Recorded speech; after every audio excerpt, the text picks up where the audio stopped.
Place where we talk about all things mental health. If you have visited this channel before, watched some of my videos, you might be thinking to yourself, well geez Sam, you look a little different today. Or you might have even paused for a second and went, is this the same girl? Yes, it is I. It is Sam. Today's topic today is beauty standards.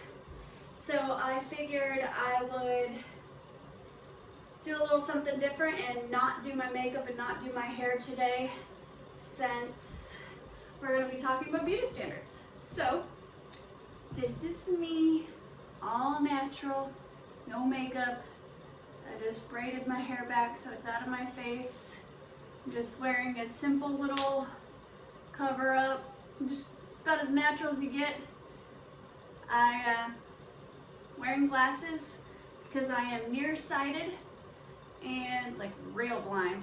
Like without my glasses I cannot see the camera in front of me. I can't see more than like this in front of my face.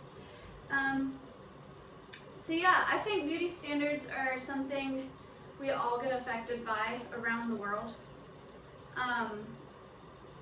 For me personally, I grew up in simple middle class Caucasian American girl in the South. I live in the Bible Belt in the northern part of Florida, close to the Alabama, Georgia, Florida state line. So where I live regionally, we are heavily influenced by pageant culture, like beauty pageants. So the standard of beauty here typically is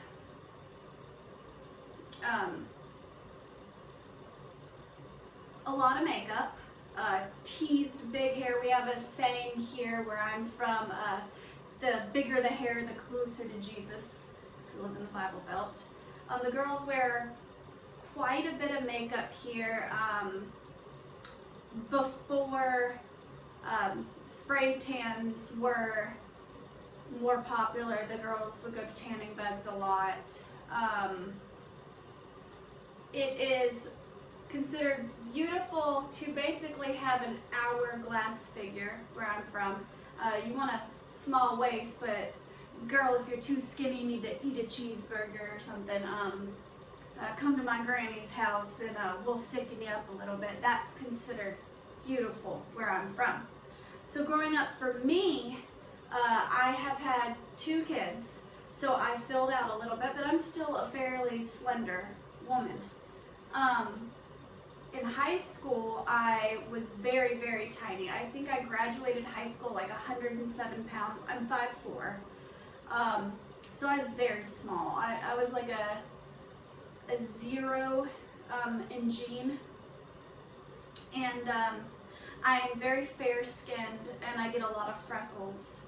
And no matter how much I tan or how much I lay out in the sun or how many cheeseburgers I eat or plate of grits or how many Southern grandma's houses I go to and they're gonna cook for me, I'm not gonna get that wham bam bam figure that is considered beautiful here. My hair naturally tangles really, really, really, really badly. So if I sleep with my hair down and I have my hair long, the whole bottom layer of my hair will literally be dreaded the next morning. It doesn't matter how much I deep condition it, doesn't matter, you know, that's my hair type. It is wavy and it is very dry and it tangles very easily. And around here, the girls, they tease their hair, but it's all very neat and very proper. It's literally like the girls almost every day look like they're going to, like they're competing in a beauty pageant. That's the standard of beauty where I'm from. So growing up,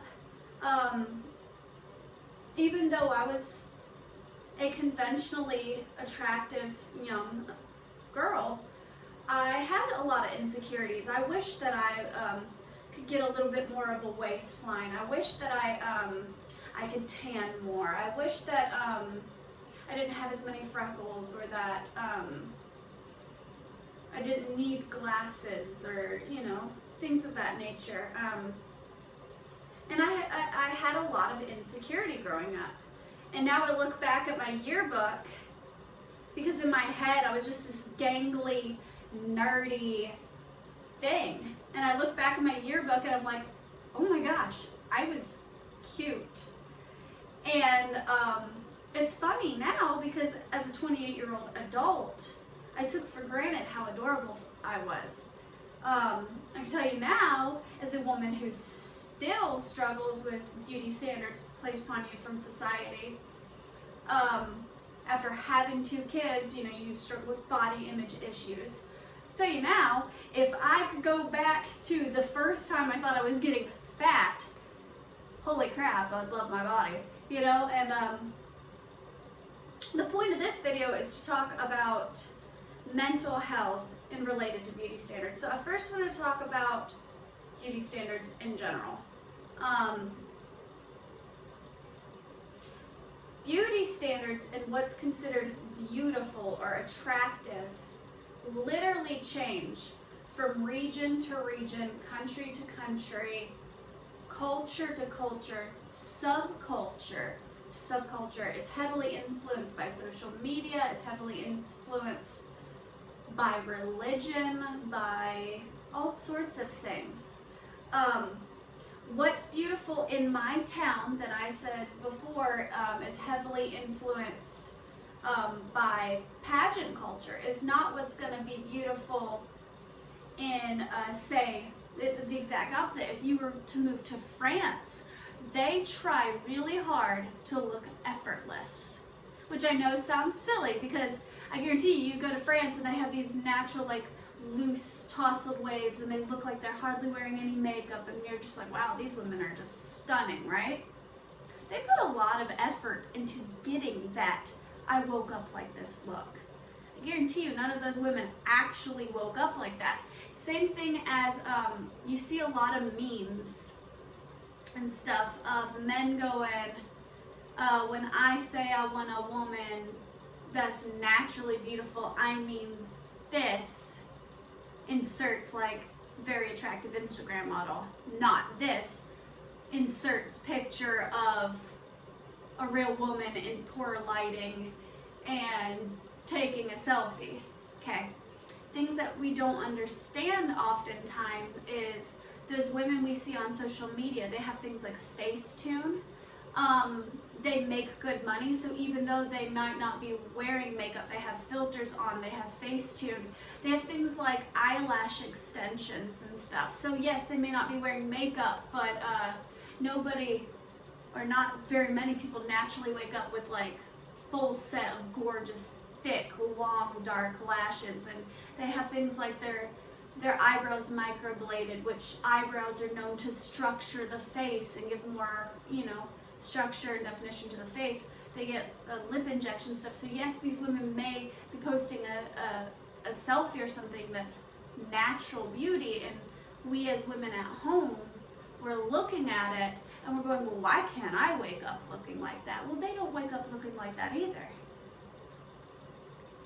And that's something that I had to do to protect my own mental health for a while, is realize that those women don't wake up like this, and take a break from social media for a while. Because as somebody who struggled with depression and anxiety, as someone who, you know, has a lot of pressure from where I'm from to have this very, very particular standard of beauty where, like, we have a Merle Norman in our town where it's literally like pageant makeup, very like stage present, thick foundation, and you know, teasing your hair and all of that. I felt a lot of pressure to look like a Barbie doll, to look essentially perfect. And what I've found is that it created a lot of unnecessary anxiety and stress for me. So I made the mental choice for me personally, growing up, that I was no longer going to look at pictures of let's say J-Lo or Shakira that did the halftime show for the Super Bowl last night.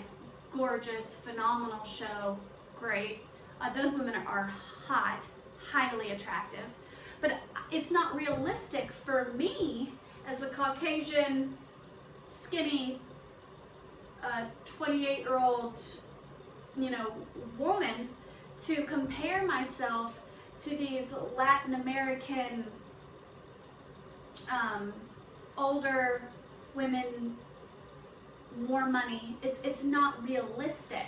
So what I had to do growing up, instead of looking at pictures of like Kim Kardashian and J-Lo and all these women that I revered as beautiful based upon the beauty standards that I have made in my head based off of my cultural upbringing and stuff, I instead looked at pictures of women who looked like me that were deemed beautiful throughout history and stuff, such as Audrey Hepburn, who had that slim, dancer-like build, who had the fair skin, who had the big pretty doe eyes, who had the kind smile, because that was a beauty that I could relate to.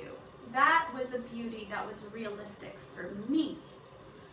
So when I wanted to improve myself and exercise and eat healthier and work out and do my hair and makeup and whatever that we as women do, instead of thinking about these unrealistic beauty standards for me, that, oh, I need to be tan to be beautiful, I need to have curves to be beautiful, I would think of like dancers or ballerinas or things of that nature, because that's realistic for me. Like I said earlier, beauty standards change from subculture to subculture. I now, in the time that we live in, and influenced by social media and stuff, I wouldn't be considered like necessarily the hot girl or anything like that, but I am considered conventionally pretty, especially when I do things like fix my hair and makeup and stuff. I go on social media and stuff and I post a selfie or whatever. I'm not like Instagram famous or anything like that, but I get, quite a bit of likes on my pictures and stuff because I am conventionally pretty. But if I was to go to a place like Korea, where their beauty standards are insane, because of my freckles and my moles and stuff like that, if I was to go to a dermatologist there, they would pick me apart. They would want to even my skin tone, and they would want to remove my moles and things of that nature. As to where if I went to a place like England or Scotland or things of that nature, my freckles, this very same thing that like Korean culture would consider a flaw, they would consider endearing or cute. Same as here, a lot of Caucasian women are tanning their skin to be darker. If you go to Japan, Korea, China, and Asian cultures, they will use foundations and lightening creams to pale their skin because they're more influenced by history, where back in the day, if you had a darker complexion, it meant that you worked outside and you did more manual labor, as if you had more of a fair complexion, it means that you are of higher class and that you didn't have to do like manual labor. So there's a history in that. Where I'm from, we are very conservative because we're in the Bible Belt, so things like body modifications and such, in a lot of ways are frowned upon. But if you were to be a part of a subculture, such as like an alternative lifestyle, like biker culture, or say you were a goth or something, things like tattoos and body modifications would be revered as beautiful. the same goes for if you were to go to Africa, and in certain tribes they do things like they gauge their ears or even their lips, and they do like pretty extreme body modifications. Here in America and in a lot of European and Asian cultures, because of health reasons, a small waist and a thin frame is considered beautiful. But in certain tribes in Africa, before the wedding day, they'll drink a lot of heavy cream and stuff to actually gain weight, because that's considered beautiful, and it's related to fertility. If you look throughout history and you look at just the fashions and the way that things have changed throughout the years, you go back to the Renaissance era, and mom bods were hot. You look at like paintings of and sculptures of Aphrodite and all these goddesses and Greek mythology and stuff. They had what we now consider like a mom bod. You go into like Latin and African American culture and stuff, and a tiny waist and thick hips and a rump is considered attractive. And you go to like France or any Asian culture, and a very thin frame is what's considered attractive. My point being is that in places with extreme beauty standards such as Korea, I don't know if you've ever tried to follow Korean skincare. The steps that these young ladies go through is like, there's like 18 different products they're using every morning and every night to stay conventionally beautiful where they live. It's insane. And because of that, if you do your research, the suicide rates in those places with these higher beauty standards are higher. Now, I'm not going to quote those studies, because they do have things like where they also have higher pressures in their education system and stuff, and in order for a study to be solid, it can't have multiple factors, so you can't really necessarily prove specifically that it was because of those beauty standards that these young women and young men are feeling this pressure. But I think that there is some evidence to show that that social media and stuff is heavily influencing beauty. But with that, there's also becoming more of a movement, especially here in the United States, where we're trying to become more diverse and have plus size models and models of multiple different races and skin tone and things of that nature.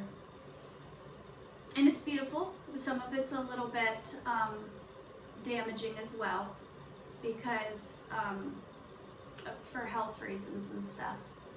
But my point in this video is to tell you all that no matter where you are in the world, no matter what you look like, true beauty is not defined by, are your teeth straight or crooked? Because literally, you go to America and people want to whiten and straighten your teeth, but you go to Japan and they're getting false teeth that are crooked, because different beauty standards. Doesn't matter if you have a perfect, flawless, even skin tone, or you have freckles. You go somewhere and, like in Korea, freckles and moles are deemed a flaw. Or you go to somewhere else and they're considered endearing. You have very, very fair skin, which in certain cultures is revered as beautiful, or you have very, very deep skin. And in some places that's considered regal and beautiful. There is someone out there who looks like you, who people idolize, who people revere as beautiful.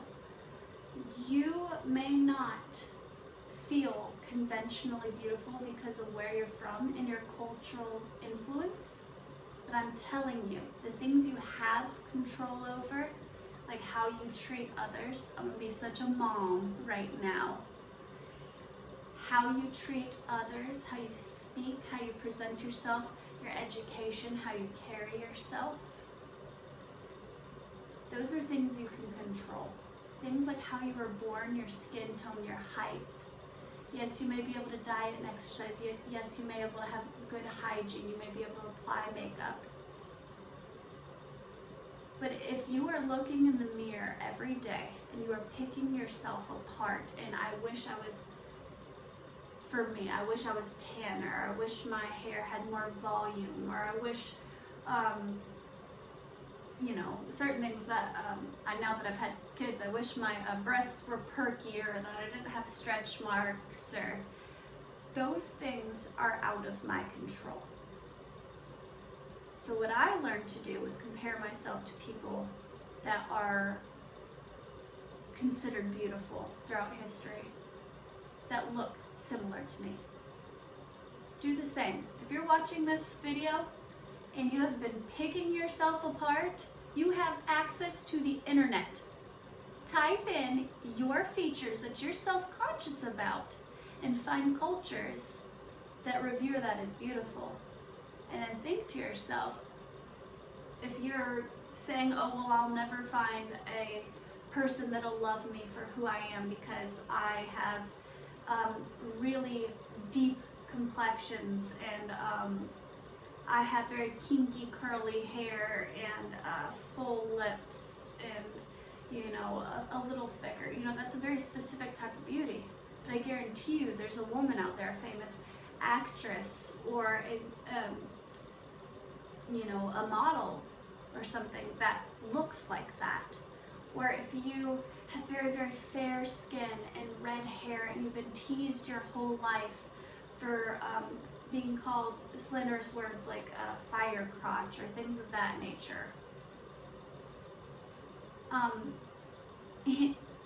In classic romance films and stuff from back in the late 30s and stuff, a lot of the actors and actresses that had fair skin and red or blonde hair were deemed more attractive because the way it picked up on film in black and white, it was more flattering for lighting reasons and stuff.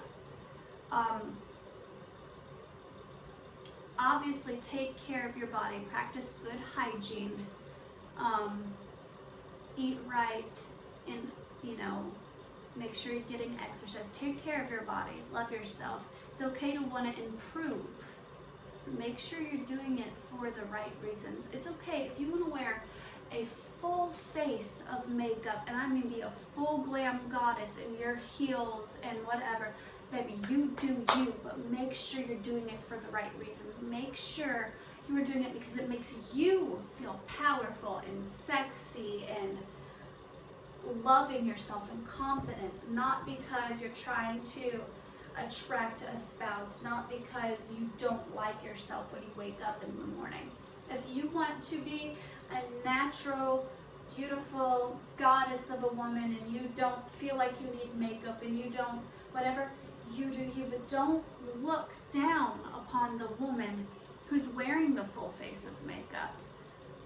Off on a side note, there is a very attractive, and I'm not going to use names, there's a very attractive male influencer who women adore, okay?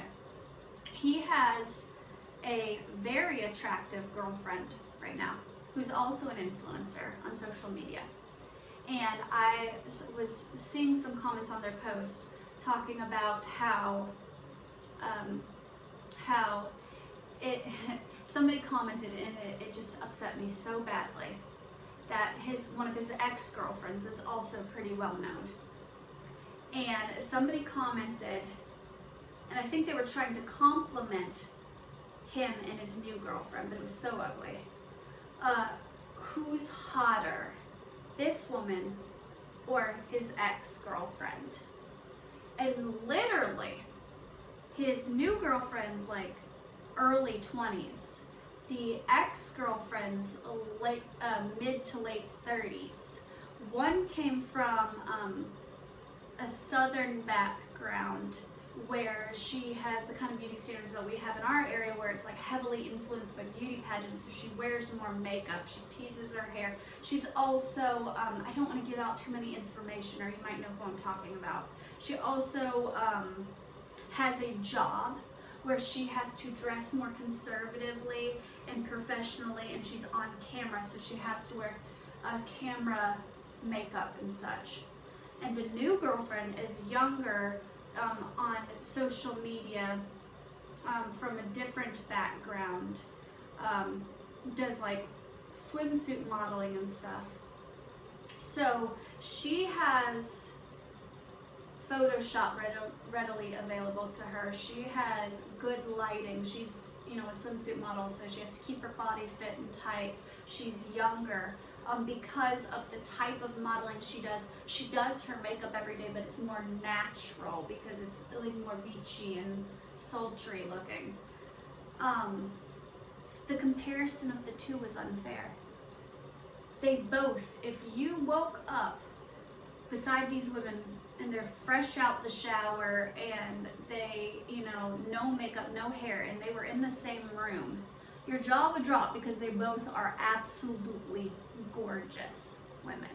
But because of social media and because of culture and because of the pressures that they feel from society to look a certain way, because of age difference and stuff and subculture, they're being compared differently, and one's considered more beautiful over here, one's considered more beautiful over there. They're both absolutely fantastically gorgeous women, and that's not just me being a nice person. I'm telling you, these women are hot, okay?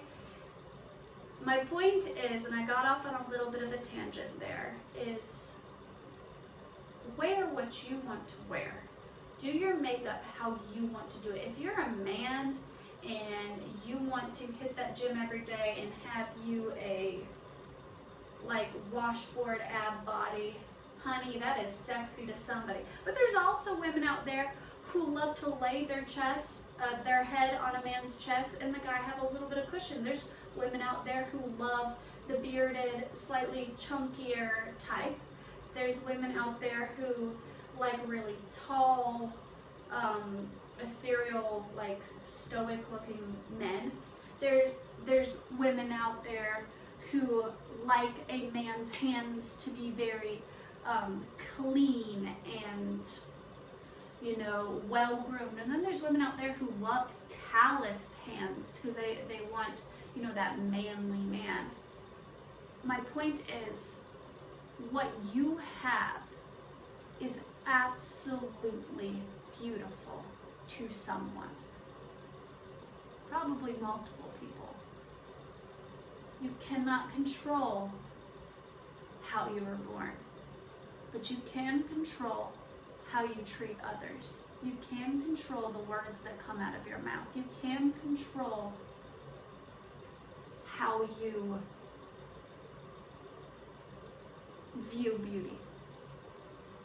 If you are constantly speaking down upon other people, if you are constantly comparing yourself to other people, change that about yourself. I challenge you, as you walk down the street, to try to find something beautiful about absolutely everyone. Does this woman have beautiful, delicate hands? Does this young man have the most endearing little dimples in his cheeks when he smiles? Does this child have the most gorgeous long eyelashes? Does this older woman have a twinkle in her eye when she smiles? Find something beautiful about everyone you walk past. And in return, when you start to get ready in the morning, you'll start to see those same little traits about yourself. And you'll start to love yourself. And you can practice every day when you brush your teeth, or when you, whatever, you look in the mirror every day and you get ready. Look at yourself and say, wow, I have a beautiful smile. Wow, my eye color is really pretty. Wow, I have very nice hair, or I have beautiful hands, or I have cute toes. Find the smallest thing that you've overlooked comparing yourself to other people and learn to love it. I hope you guys have a wonderful day. I hope this helped someone. Have a great day.